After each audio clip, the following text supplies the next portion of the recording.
is making sure you take time for yourself and make sure that you take time to recharge, because it's really difficult when you're not having the breaks we normally were used to. I'm trying to learn from the experiences that I'm living and see where I can bring the most impact, helping others too. Taking time out to hold my family close. Taking the opportunity that I haven't had in 25 years of traveling for high tech to slow down and be there. I try to stop what I'm doing from 6 to 8 p.m. and make dinner and spend time with my small children. I take a lot of breaks between the meetings. I try to drink a lot of water, try to get fresh air, try to walk the dog. I go to the gym and exercise.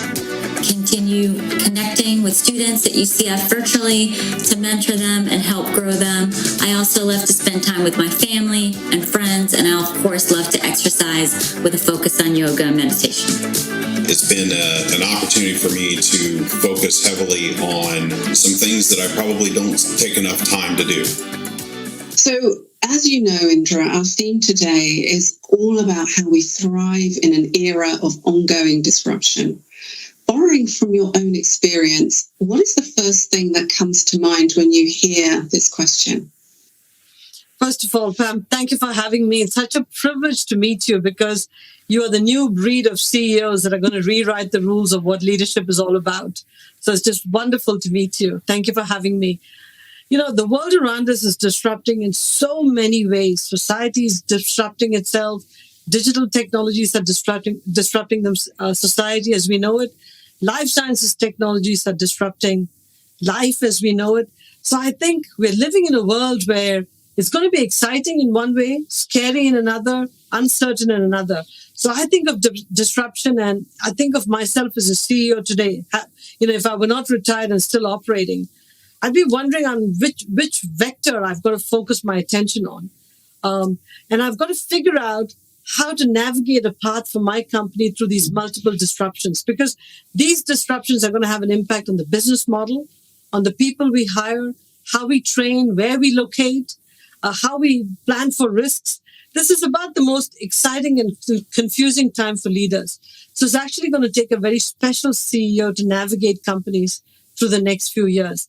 But the best way to do it is develop scenarios for how the future will evolve. Develop scenarios, and then future back, decide what you want to do and where you want to place bets in the company.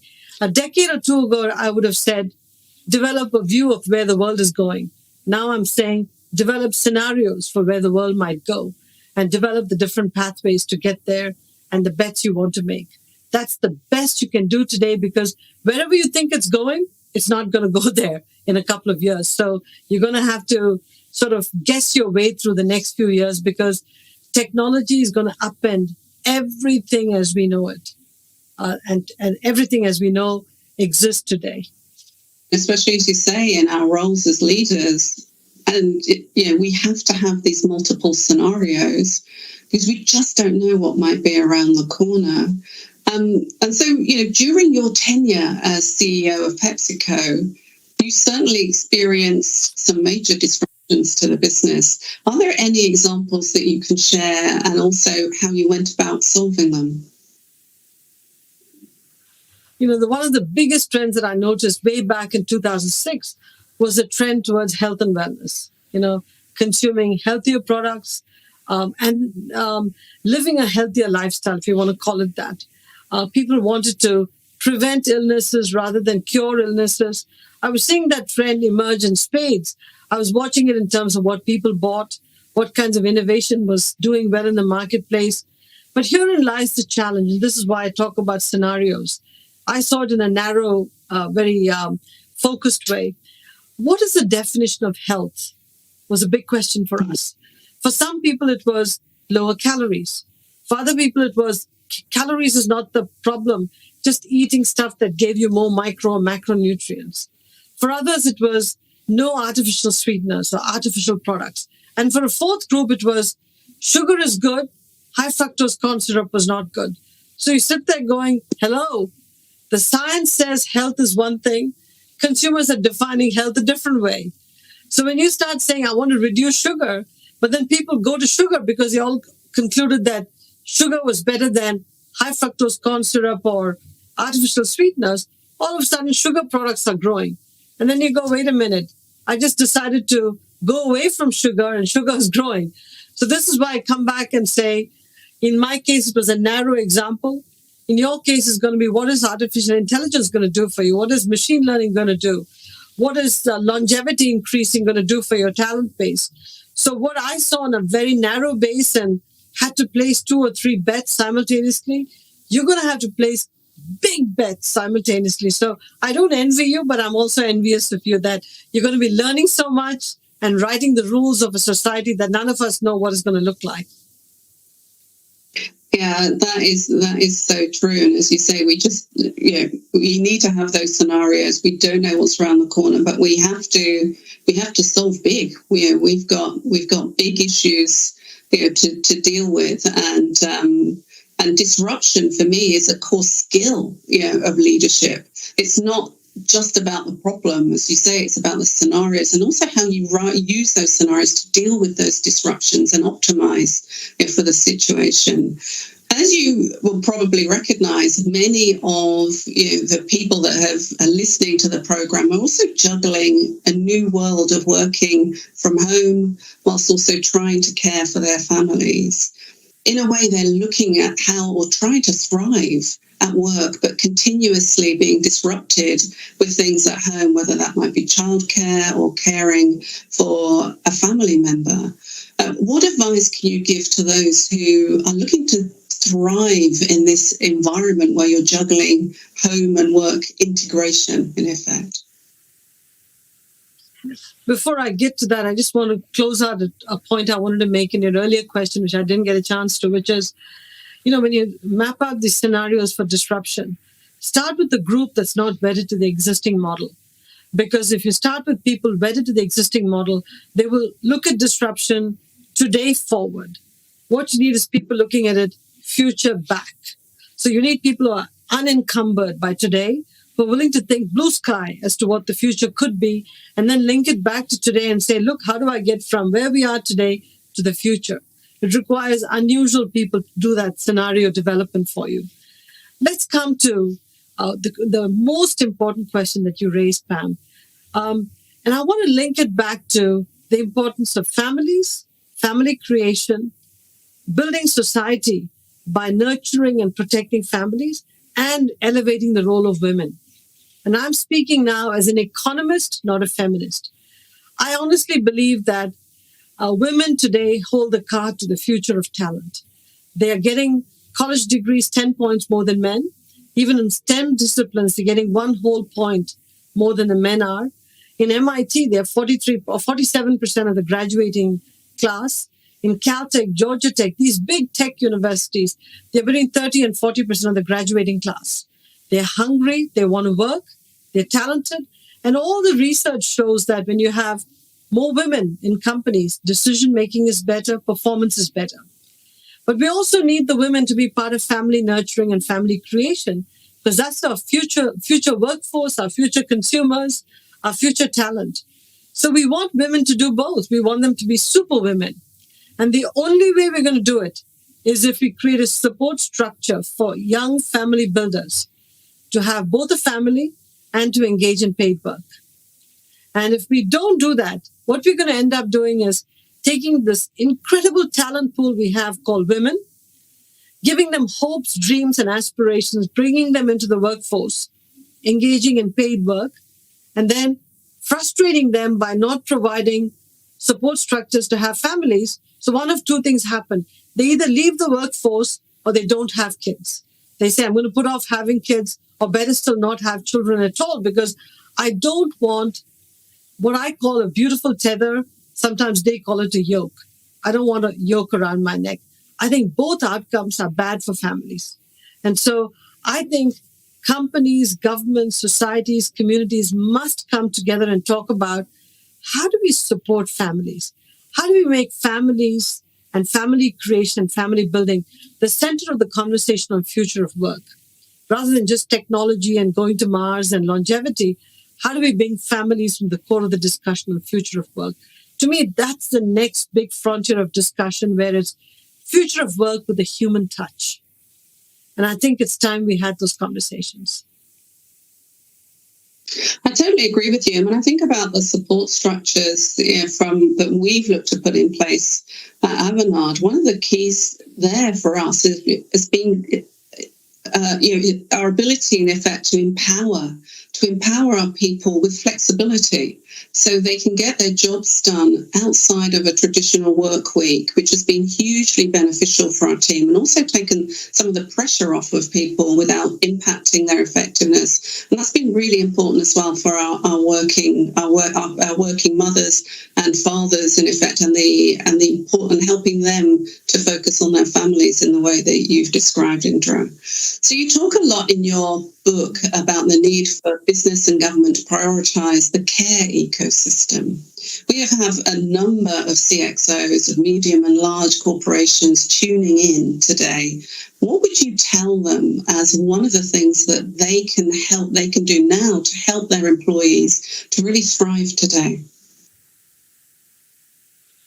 It's interesting. If you'd asked me 3 or 4 years ago, and what I did at PepsiCo was put an on-site childcare or near-site childcare, because I wanted to take that point of worry away from families. And interestingly, when we built the childcare facility, within 3 months it was full. The employees paid for it. Had I stayed around longer in PepsiCo, I would have put in childcare in all the manufacturing facilities. Now, fast forward today, post-COVID, where flexibility and hybrid work is becoming more of the norm, having childcare at the office becomes less relevant. I think it's really having childcare in the communities, having childcare attached to co-working spaces near big residential areas becomes important, because what we should not have is a situation where people work from home, but the woman is still carrying a disproportionate burden of caring for the family while also working. And there shouldn't be a situation where women fall behind because they have so many competing priorities while they work from home. So let's give them an opportunity to go to a co-working space near home and attach childcare close to that. So I think we have to come up with new creative solutions to provide a care backbone and a care ecosystem staffed with trained caregivers, ubiquitously available, and available in odd hours. Because while we talk about the white-collar workforce, we have to focus on the nurses, the teachers, the caregivers themselves who have no place to leave their children. And we need to give them the care in odd hours, the frontline factory worker who has to work a third shift. What are they supposed to do about their kids? And those are essential workers we need, and they don't have flexibility as a possibility. They have to be on the job all the time. So I think the time has come to talk about all of these people as real assets of the company rather than refer to frontline as tools of the trade. Frontline workers who are just hourly workers. Don't talk about them that way. Talk about them as people with families, with real concerns. You want them committed to the job. Commit their whole family to the job. And if we don't do that, we're going to have societies that are not truly functional. And then we're going to pay the price downstream in other ways. So I come back, the whole discussion to me comes back to building sustainable families that are economically strong and therefore socially successful. That's what we need to come down to and have a holistic conversation about this. Yeah, and I fully agree with you. And also it makes me reflect on the role of technology. All right, so how do you see the role of technology as a tool to help employers and employees thrive in the era of ongoing disruption? Pam, when I was emerging into the workforce and growing up the corporate ladder, there were no technology tools. I had to take my landline telephone to call my kids with an AT&T card.